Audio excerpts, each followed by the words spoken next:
So lucky I just got interrupted. So because I'm not. It's not my house. You see, I'm living at my mom's house, so I gotta bring out this word. You know what I mean? You know, demons. You know what I'm saying? This is 2 Corinthians 12, verse um, verse 10. Therefore, I take pleasure in infirmities, in reproaches, in necessities, in persecutions, in distresses, for Hamashiach's sake, which is Yahweh Shai. The word Christ means anointed. The anointed one is Yahweh Shai. For Yahweh Shai's or Hamashiach's sake. For when I am weak, then am I strong. Okay, so how you should perceive your weakness is you should really perceive that as strength, because the fact that you're still doing this work in an estate which would be perceived as being weak, the fact that you're out here by yourself is perceived as being weak, but that also proves how strong you are. The fact that you're still enduring despite the incredulity of them that speak against you, the fact that um you might be sick, um seen as the filth of the world. This shows that you've overcome all these type of spirits that war against this truth. You know what I mean? The scriptures talk about be patient when thou turn to a lower state. And indeed, to be speaking out there by yourself is that's the Most High turning you to a low estate, because this world that we're living in promotes strength in numbers, the image, and you're prepared to let go of your image for the sake of the kingdom, for the sake of the Son of Man, Yahweh Shai. You know, this world is all about image, man. Instagram, Facebook, Snapchat, World Star Hip Hop, excuse me. You know, it's all about image. People do whatever it takes to defend their image in the world, because image is all that they have.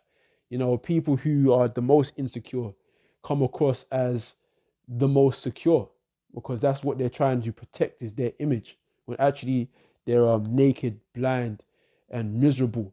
You know what I mean? And wretched. Um, this is Ecclesiasticus 2, verse 4. Whatsoever. Let me start with verse 1. It's always good to start with verse 1. My son, if thou come to serve the Lord, prepare thy soul for temptation. Temptation, again, like I've said before in a previous video, is a test or a trial of your holiness and your character, showing you that the pros of being by yourself, teaching by yourself, you're able to test your character, to see the strength, your personal strength. How much can you take? How much can you endure? You understand? How strong is your mind? You understand? Is this you find out so much about yourself when you're by yourself. But when you're accompanied by other Archeum and brothers in the truth, you don't really able to test yourself as much. You might be able to compare yourself to another brother, which I wouldn't really advise. But you don't know your limitations, because you always have a brother there that will help you up whether you fall. But when you're by yourself, you might fall. And if you do fall, you will learn something. You will learn from the mistake that you might have made when you fell, so you don't fall again. So it's an experience that you're having. So it says, so you prepare yourself for temptation, a trial of your character. You know what I'm saying? Teaching this word consistently, consistently, or consistently, excuse me. Set thy heart aright, set your mind aright, and constantly endure, and make not haste in time of trouble. Like I said before, if you forsake not wisdom, she will preserve you, right? And make not haste in time of trouble, right? Cleave unto him and depart not away, that thou mayest be increased at thy last end. Whatsoever is brought upon thee, take cheerfully, and be patient when thou art changed to a low estate. For gold is tried in the fire, and acceptable men in the furnace of adversity. Okay? Be patient when you're chained to a lower state. So it's a lower state to be by yourself. When you're by yourself, you're seen as being crazy, all right, naive, all right, foolish. When really it's the other way around. The people who perceive you that way, they're the foolish ones. They're the naive ones. You have taken upon yourself to go out there by yourself. So that means that whatever you have must be very important, because you've separated yourself from the multitude of people and done something, and you're now doing something that you know very well you will be perceived as being a crazy man, but you're prepared to stand out there in the streets anyway. So the message that you have must be extremely important. It must be that important for you to do such a thing, to disregard your own image in the sight of the world, and to be labeled and stigmatized as a crazy man. But the world, they don't see it that way. They don't see it as you must have a very important message. They don't see it that way. That's what makes them foolish, you know? Yeah. Yeah, so that's just yeah. So the whole chapter's good, but I don't want to go too deep into it. This is Second Ezra's 7, verse 8, the one one only path between them both, even between the fire and the water, so small that there could but one man go there at once. So like I said, there's no holding hands in this truth. You're by yourself. Okay? Even when you're at the camp, always try to look at it from an angle as you're by yourself regardless. Okay? Because if you take this truth seriously and not superficially, and not just surface level, if it goes to your soul and you take this on as a true way of life, you understand what this truth is really entailing, you realize that you're really by yourself. A time could come where the Most High could make it happen where you're by yourself. Brothers could get arrested, so forth and so on, and you're out there by yourself. Are you going to push this word or make excuses to not teach this word because, oh, I'm by myself?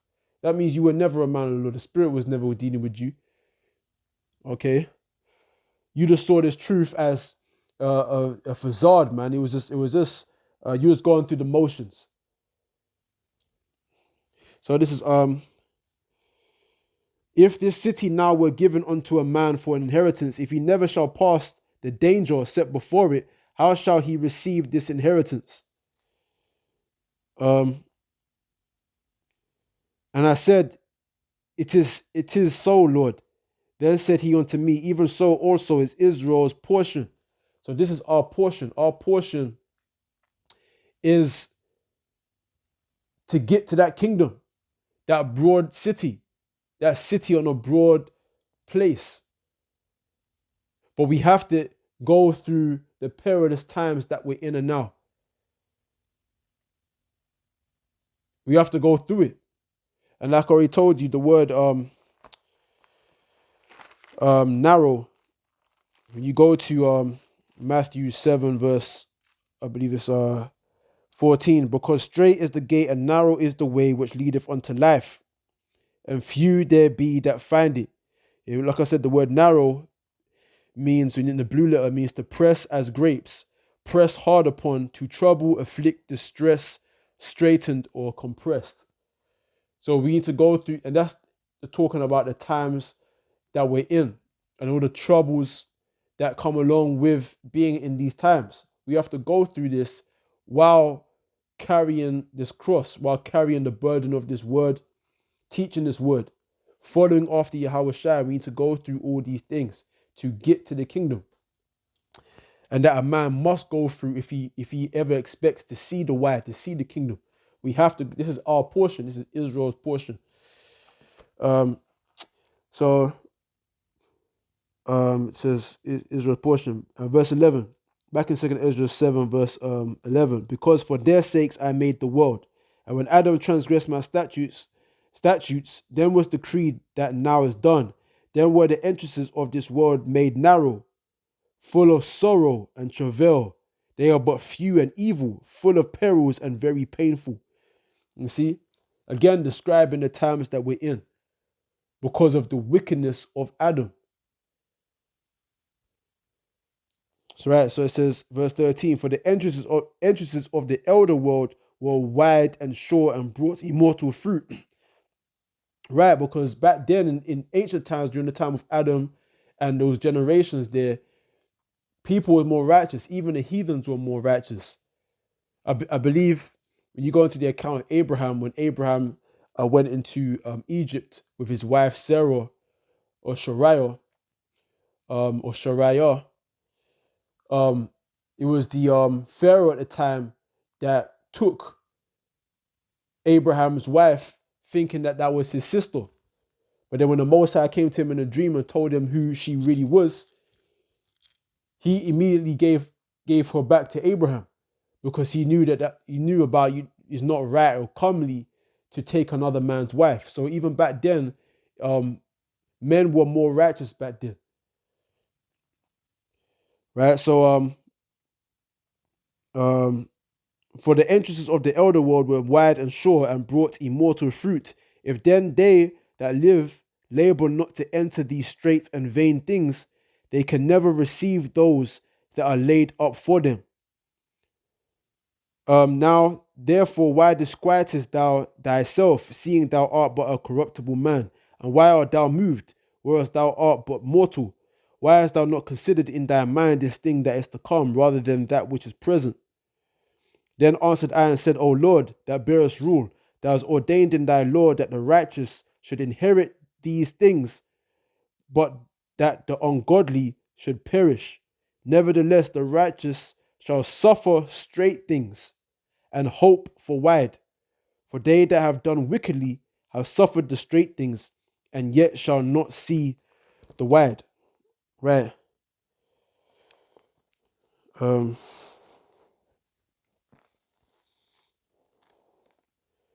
Again, like I said, this narrow path, you're going to be by yourself. Whether you're in a camp or not, you have to see yourself by yourself, man.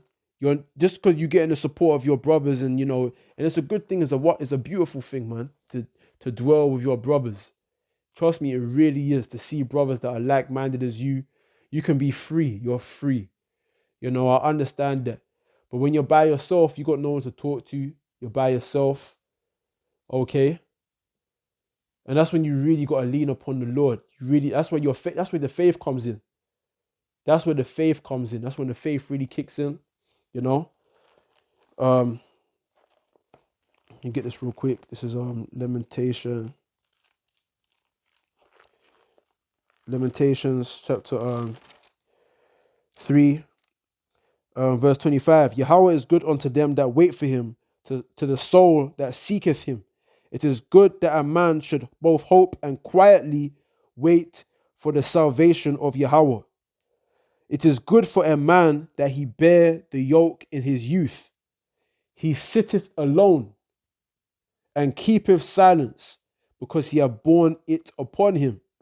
Okay? He putteth his mouth in the dust, if so be there may be hope. And so it said it's good that a man bear the yoke in his youth, that he sitteth alone. It's good that you be alone. And keepeth silence, because he hath borne it upon him. He putteth his mouth in the dust, if so be there may be hope. He giveth his cheek to him that smiteth him. He is filled full with reproach. For the Lord will not cast off forever, but though he cause grief, yet will he have compassion according to the multitude of his mercies. So it's good that you be alone. Because when you're alone, that really strengthens your character. It makes you hard. Your scriptures talk about being a soldier, and the word soldier that's where the word solo comes from. This is 2 Timothy chapter 2,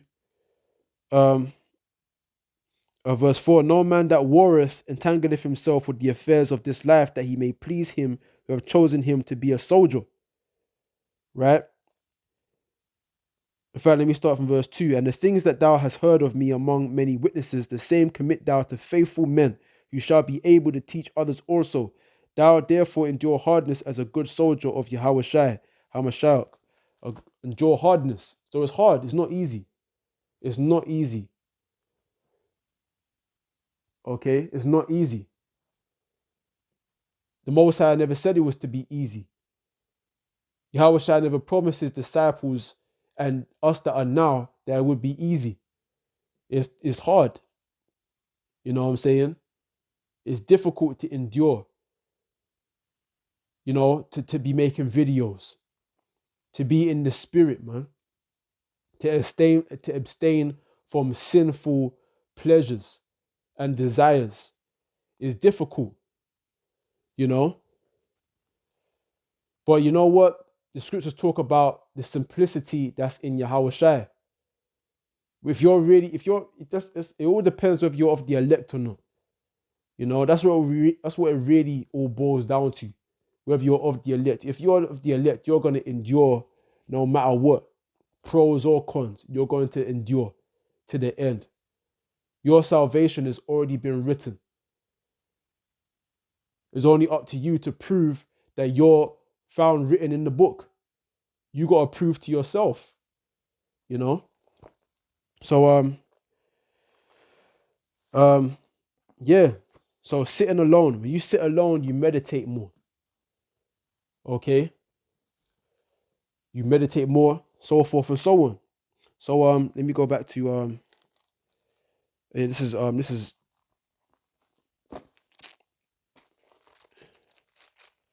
bear with me for a sec. Uh,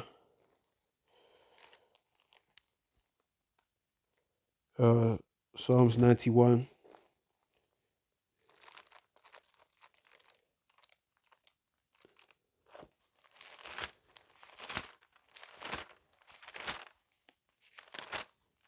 Psalms 91.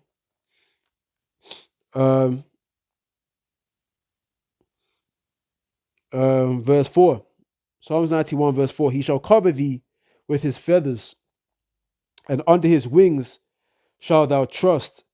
His truth shall be thy shield and buckler.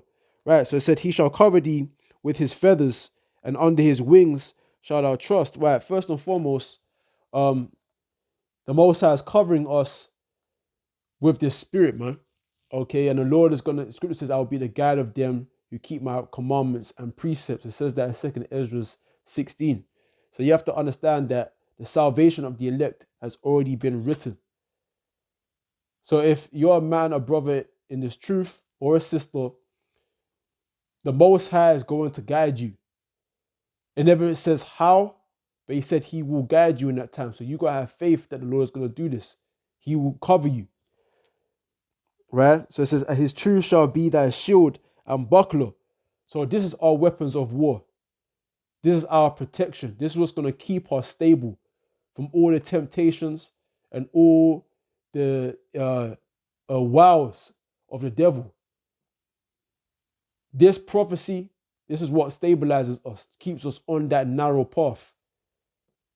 Everything in this world is set up to make us fall to the water on one side or the fire on the other.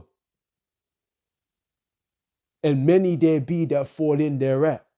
The scriptures say this. So it says, thou shalt not be afraid for the terror by night, nor for the arrow that flieth by day. Right? The arrow that flieth by the day is the missiles, the nuclear missiles. We're not going to be afraid. Because as long as scriptures say that these words are faithful and true.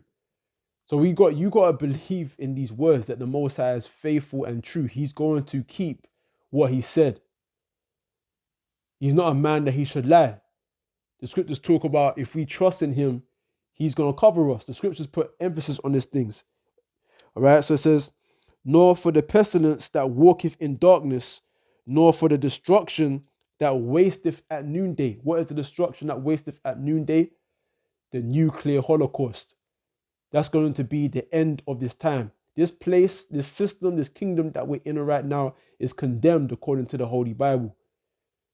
It says what? It says, That verse 5, thou shalt not be afraid for the terror by night, nor for the arrow that flieth by day.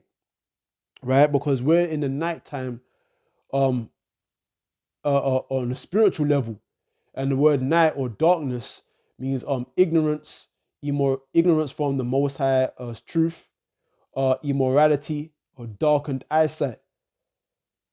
So we're in a time where there is no truth or true light or wisdom, knowledge, or understanding of the Most High in the world.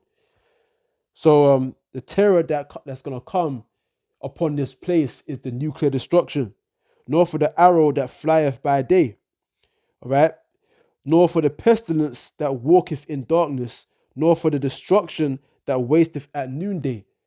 Noonday, talking about the pinnacle of Esau's power. The pinnacle, because the noonday is at 12 p.m. That's noonday.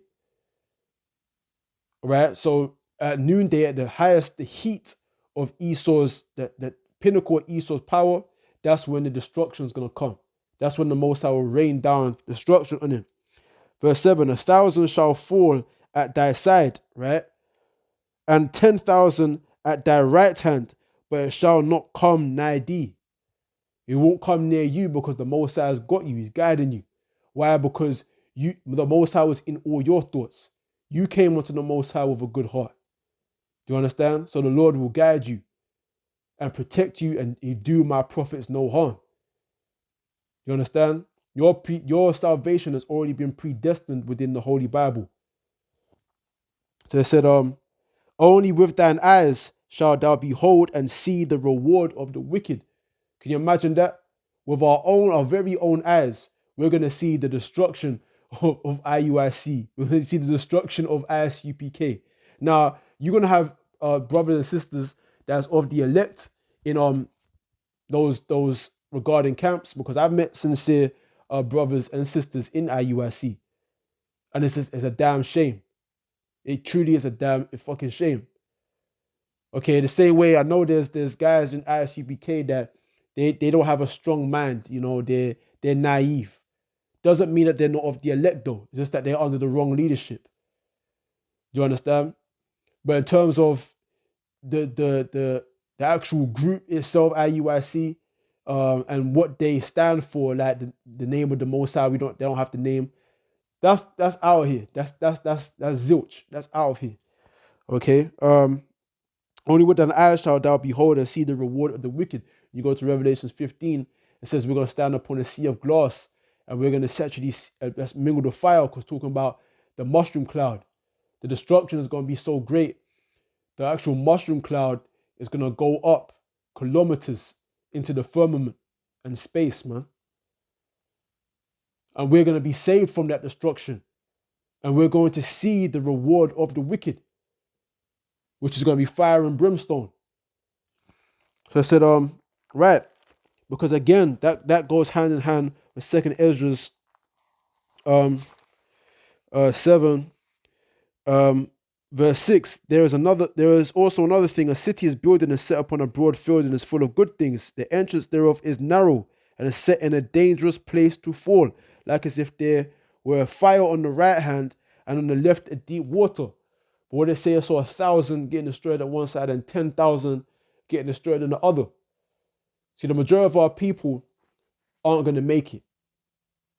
They're not going to make it. They're going to suffer straight things. They're going to suffer the evils and perils of this time, the deceitfulness of riches,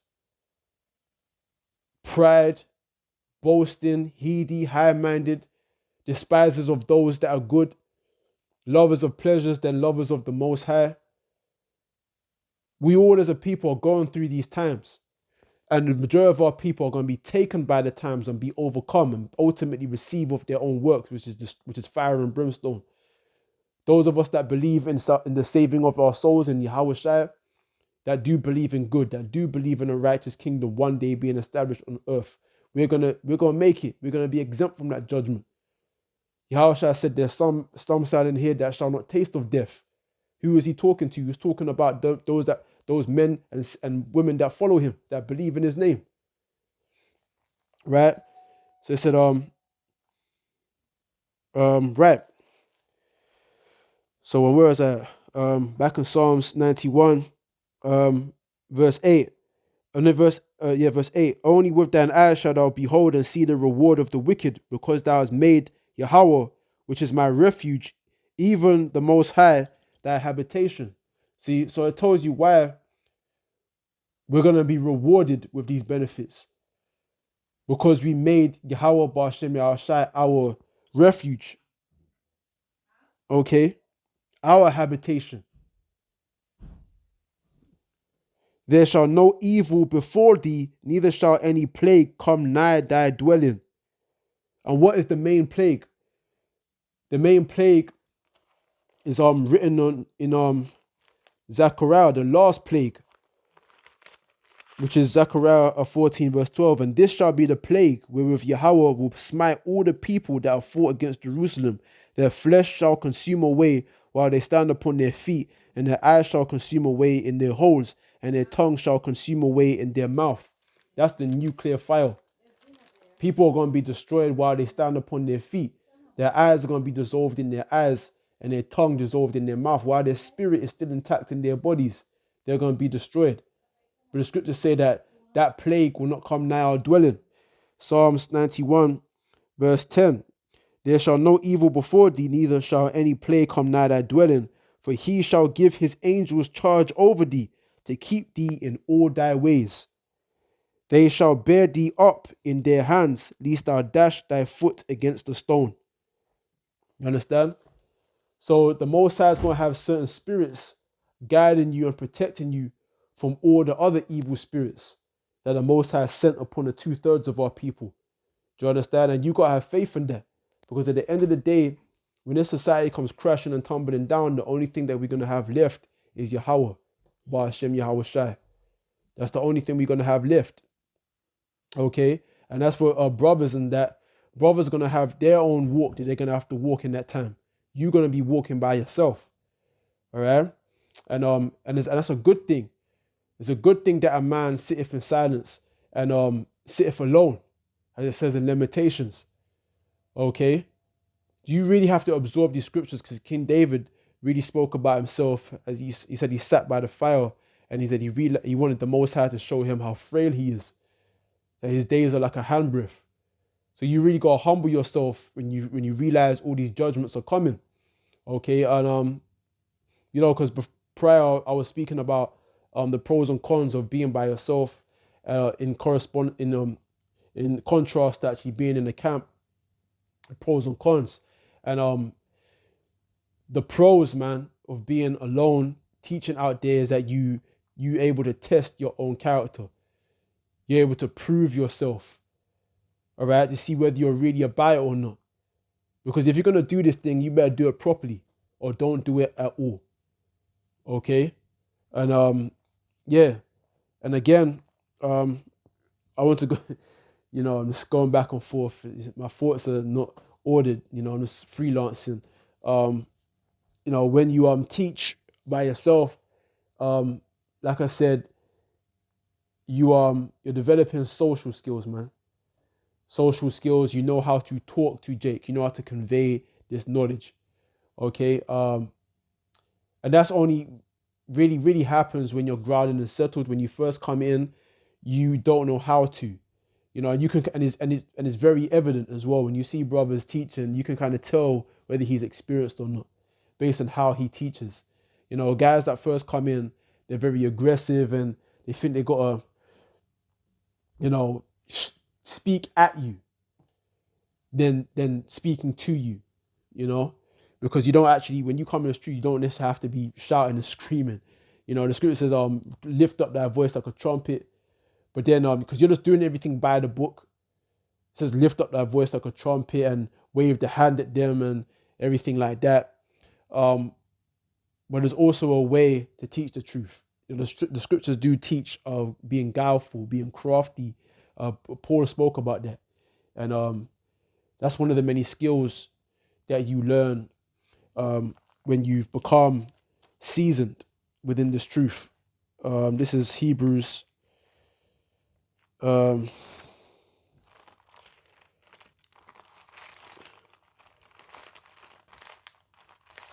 Hebrews chapter 4, 5, verse 12. For when for the time ye ought to be teachers, ye have need that one teach you again, which be the first principles of the oracles of God, and are become such as have need of milk, and not of strong meat. For everyone that useth milk is unskillful in the word of righteousness, for he is a babe. For strong meat belongeth to them that are of full age, even those who by reason of use have their senses exercised to discern both good and evil. Right. Everyone that uses milk, you're unskillful, okay, in the word. So you know, basics, just talking about basics. Um, Things like ordering brothers, judging matters between brothers, ordering camps. You can see that's meat. Um, Going into certain breakdowns that are quite complex in the scriptures, like Genesis and Revelations. That's considered to be meat. These are things given to a man that's been exercised, that's um, had time in his truth. Okay, and wisdom has tried him and seen that he's worthy of these knowledge, of all this understanding. You know what I mean?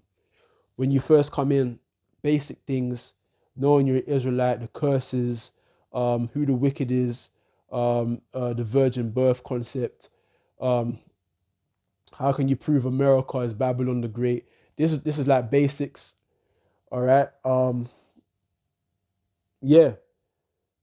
So how can I say, like, when you first come in and you're teaching this word, um, you're not, how can I say? Let me get that. Let me get it. Um, like I said, you're not skillful. You're not skillful. Okay, but if you stand by wisdom, it will preserve you, and you're gonna get to that point where your senses will be exercised to discern certain matters, and you're gonna know how to discern spirits and everything like that. So there's pros and cons to being by yourself within this truth, and that's pretty much all I wanted to say. Shalom.